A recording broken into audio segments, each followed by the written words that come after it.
Está escrito que considerarei um servo prudente, fiel, né? Será bem-aventurado aquele que ouve, né?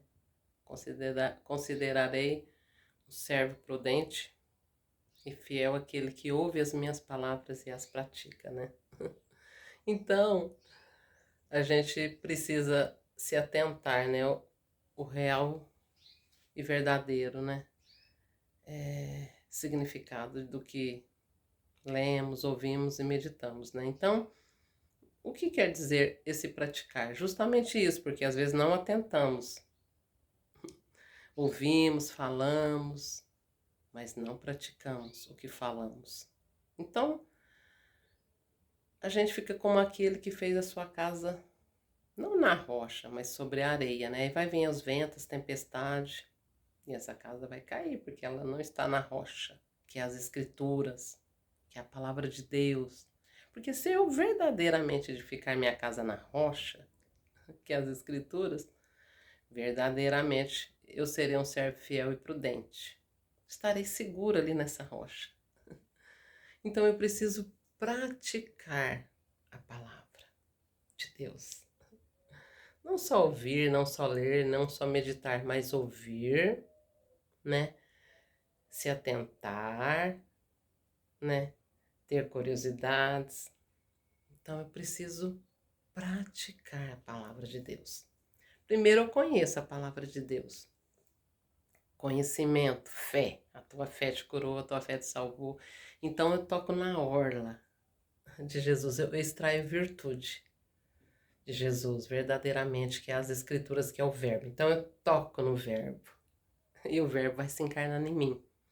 Quando o verbo, que é as escrituras, que é o Deus Emanuel, que é o Velho e o Novo Testamento sendo encarnado em mim, verdadeiramente, eu vou começando a ser mais sábia, mais prudente, mais fiel ao meu Deus, me mantendo ali, num altar que eu vou edificar, que eu vou aprender a ter um altar. Eu preciso ter um altar, juntamente ao meu Deus, para que eu conheça as verdades, para que eu conheça verdadeiramente as Escrituras, o adorando em espírito e em verdade, porque adorar Deus em espírito e verdade não é ir para um determinado lugar, obedecer regras, rituais, padrões, ser condicionado a ensinos humanos, não. Eu tenho que me propor a ter uma vida íntima com meu Deus, nesse conhecimento, com entendimento. Então eu vou primeiro conhecer Ele. Logo após que eu conhecendo meu Deus, eu começo a praticar a palavra de Deus. Eu vou ter uma prática, né? As obras das mãos, né? Então o Espírito da Verdade vai me conduzir a toda a verdade. Ele vai me dar uma obra das mãos para que eu comece a praticar. Porque tudo na nossa vida, se a gente não ter... como que a gente fica bom numa coisa? Seja ela o que for, numa profissão, numa coisa que a gente faça. O que me torna bom, melhor, né? Quando eu me formo em alguma coisa. Vamos supor, eu me formei numa profissão. Simplesmente me formei. Então, um diploma, põe ali na parede. Será que isso garante que eu sou boa? Que eu sou sábia, inteligente, que eu tenho conhecimento? Não. O que vai me aprimorar, que vai me fazer melhor, é a prática da minha profissão. É uma dona de casa, seja lá o que eu seja, né? Seja com filhos, tudo a gente vai aprimorando, a gente vai se aperfeiçoando, assim como as escrituras e o amor de Deus. Ele também é assim, ele vai se aprimorando, se aperfeiçoando na gente com a prática. Nós vamos nos tornando mais sábios, mais conhecedores das escrituras, mais conhecedores do Deus verdadeiro, quando nós ficamos ali, nesse aperfeiçoamento, nesse conhecimento com entendimento. Fé com obras. Não adianta eu falar, eu tenho fé em Deus, eu faço determinadas coisas ali, pratico os rituais, vou com religiões, vou obedecendo a regras e seres humanos. Isso não é ter vida com Deus, isso não é ser prudente, um servo fiel e prudente, né? Bem-aventurado é o varão. Ele não anda segundo o conselho dos ímpios. Ele não se assenta na roda dos escarnecedores, nem se detém no caminho dos pecadores. Antes, o prazer dele é aonde? Na lei do Senhor, e nela medita de dia e de noite. Como ele será? Como árvore plantada junto aos ribeiros de água. Então nós devemos ser assim, aperfeiçoados no amor de Deus. Deus vai se encarnando, ele vai se fazendo carne na gente, o verbo. Aí, como ele é pequenininho, o menino Jesus, ele vai crescendo em graça e sabedoria, né? É uma coisa maravilhosa, porque eu vou crescer e meu Deus também, porque ele é pequenininho, embora ele já seja o eu sou, que está ali nas escrituras, né? O eu sou já está pronto, o espírito é pronto, mas a carne é fraca. Como ele vai se encarnar na gente, na fraqueza da nossa carne, ele vai ter que ser aperfeiçoado, crescendo em graça e sabedoria. Então a gente tem que edificar a casa na rocha, que é as escrituras, recebendo, né?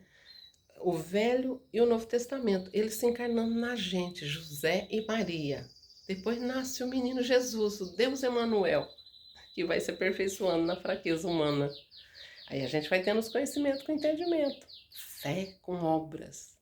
Aí o Espírito da verdade está ali e vai me levando a toda a verdade, me guiando, me dando sabedoria, conhecimento das escrituras verdadeiramente. Então a gente tem que começar a ter esse entendimento, ser transformados por uma renovação de mente, tendo a mente de Cristo. Eu já não vivo mais eu, mas Cristo vive em mim. E a vida que agora a gente vai vivendo depois, a gente viverá na fé do Filho de Deus, que se entregou, né? É uma forma de se dizer nas escrituras, vai se encarnar em mim, nascer do ser humano, as escrituras, nesse aperfeiçoamento. Então nós vamos nos tornando servos prudentes e fiéis. Casa na rocha, não na areia. Na areia vai desabar, né? Então, tudo na nossa vida é prática. Seja em qualquer área. Eu não vou ser boa numa coisa se eu não praticar aquilo. Então, tudo é prática. Nós temos que aprender a praticar. Com prática, nós teremos maestria naquilo que nós fizermos, né? Nós seremos muito bons. Né? Conhecendo, crescendo em graça e sabedoria. Nossa, é maravilhoso demais a gente ser agraciado com as escrituras em nós, sendo encarnada, né? Pra gente saber o que a gente é ali nas escrituras, o que vai se formar na gente, né? O que é como se fosse uma sementinha, né? Cai em mim, que sou a terra que estava sem forma e vazia, essa terra começa a ter forma. Como está ali no princípio, né? Em Gênesis, né? A terra era sem forma e vazia, né? E o Espírito de Deus pairava sobre as águas, né? Aí ele vai se formando, ele está ali esperando nós o queremos, nós o desejarmos, nós despertarmos o seu amor. Ele fala ali em Cantares, né? Não desperteis, nem me acordeis, não desperteis meu amor, nem me acordeis, até que vocês me queiram mesmo, porque quando vocês despertar e querer, eu vou vir para vocês. Eu vou me aperfeiçoar, eu vou me dar a vocês e vou caminhar junto com vocês, para que vocês conheçam o verdadeiro Deus, o Deus de cada um, o Deus único em cada ser. Não um Deus aí. Existe um Deus para todo, que faz tudo por... Não, o Deus que vai se encarnar em cada ser. A multiforme sabedoria. Graça de onde pastecam lebovers.